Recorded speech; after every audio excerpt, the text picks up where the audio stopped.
the ones that are hurt the most, the black population, the Hispanic population. This is a mass entry into our country, and the unions are getting absolutely killed by it. All an illegal alien has to do is sign up for his new program. It's a sham marriage or college degree. And that was former President Trump slamming President Biden's new immigration plan yesterday, warning about its impact on minority communities. As you know, Biden granting amnesty to up to 500,000 migrants living in the United States illegally. This gives the spouses of immigrants 3 years to apply for permanent citizenship. Biden says this will be great for the economy. Watch. I'm announcing new measures to clarify and speed up work visas to help people we need to have grow, to see our economy grow. It's the right thing to do. I want to keep building the strongest economy in the world with the best workforce in the world. Joining me now is Utah Congressman Burgess Owens, a member of the House Education and Transportation Committees. Congressman, it's good to see you this morning. Thanks so much for joining us. What is your reaction to the president's amnesty new law here, this executive order? Well, Maria, this gives you an idea where the priorities are with this president. He's had a choice over the last 3 years to really work for the American people or to build their power base. In the state of Utah, we're now paying on an average of $1,217 extra per month than we did back in 3 years ago.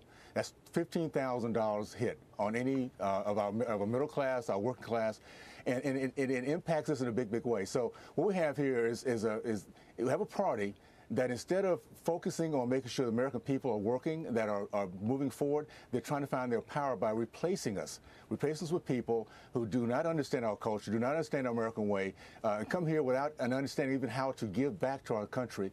But it gives them power because it gives them more votes. It is very devious. I think it's evil. It's really what it comes down to. And American people waking up to it. And I'm thankful that we're just a few months away from making a big change because we need to get our country back in a big way. Well, I mean, are they waking up to it? I mean, do you think people are really waking up to it? It's so extraordinary to me. All of these things that we're talking about every single day, the policies of the open border, the policies of the spending leading to inflation. Are we living on an alternative planet that this could be happening and this is okay and they're still neck and neck, these two? I'll say this. I've been waiting for this moment for 40 years, Maria. I woke up 40 years ago when Reagan was president to what the Democratic Party has been doing to my race for decades. Look around the country now. You see blacks, Hispanics, Jewish Americans. We're all feeling the same pain. It doesn't matter really what party we're part of. We feel pain. And when Americans start feeling pain, we start talking to each other. We start trying to figure out what can we do to get out of this. So Biden has been a great unifier. He's brought us together in a way that really only he could have done because he's brought so much misery to the American people that we want something different. Well, and we're sick and tired of it. So I'm excited about where we are. We're going to make some big changes. I'm glad you brought up the black vote and the sentiment for black America because we've got new polling from USA Today and Suffolk University. They find black voters are moving away from President Biden in two key swing states. Biden is down to 56% in Pennsylvania. He was at 76% just 4 years ago. He's also down to 54% in Michigan. That's down 22 points from 2022. And, you know, CNN can't believe it. Here's a CNN data analyst reacting to those numbers for Biden. Watch this, Congressman. Look at black voters under the age of 50. Holy cow, folks. Holy cow. Look at this. Joe Biden was up by 80 points among this group back at this point in 2020. Look at where that margin has careened down towards. It's now just, get this, 37 points. That lead has dropped by more than half, Mr. Berman. I just never seen anything like this. I'm like speechless. He's speechless. Your thoughts, Congressman. How has this happened? And you're saying just a moment ago, you said this is what you're seeing in communities across America. Is that right? They're speechless because the leftists have always been racist. They've always been bigots. They're speechless because they do not believe that we do not think with our skin. They're speechless because they believe all they have to do is give misery and we become so dependent that we don't think anymore. Now, what's happening right now is American people across the board, we're asking those questions. We want to live the American dream. We want our families to grow. We want our kids to be educated. We want to have our businesses be safe every single day. And guess what? If we don't have that, we can look for options. It's just within our DNA. We do not believe that bullies should run us. We do not believe in dictatorship. So I'm thankful that the black community, which I've always thought, we come back to our baseline, our conservative values, we're going to make an impact on our country that will be looked at as historic. And that's what's happening right now. Americans, Black Americans, Hispanic Americans, Jewish Americans, all of us are realizing we have a very special, unique culture. Now it's time to fight for it. We want our families to grow and be prosperous, and this is the way to get it done. President Trump in 2024 will allow us to get back to the country we've always envisioned, and we want to be together on for sure. Well, this is an important voting bloc. I know that. And do you think this could be something that tips the election?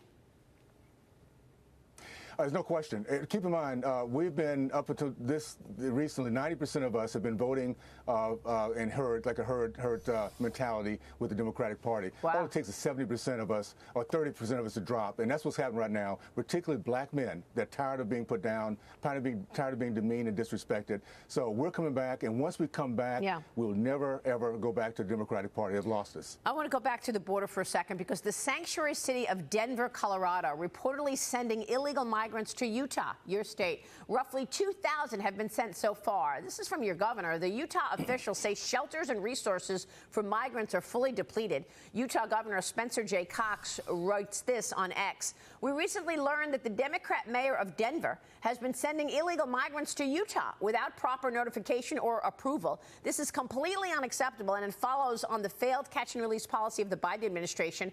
Congressman, are you aware of this? What can you tell us about these 2,000 illegals that have been sent from Denver to your state? We've been aware of it for quite a few months. I've been getting together with my mayors in my district trying to figure out how to find the proof. I'm glad we have the proof now. It says a lot about the hard hearts of the leftists, the Marxist left. You have a city, Denver. They are a sanctuary, which says they welcome these people to come in there, and then once they get there, they just push them out any place across the country without any support, any desire to wonder what's happening with them. This is truly a very hard-hearted people ideology and a group. Again, they bring people in and care less what happens to them once they get here. Unbelievable. Well, look, this was the issue that ripped across Europe in the last week, right? European parliamentary elections was a real victory for conservatives because of this issue, illegal migration. This issue is what's really bringing America together. Realize that the Democratic Party does not care about the American people, and that's what we wanted to see. We wanted to see proof. This president has allowed us to see in every way possible what's going on, and we're just going to stand up against it. Congressman, we're going to keep a spotlight on it. We so appreciate your time this morning. Thank you, sir.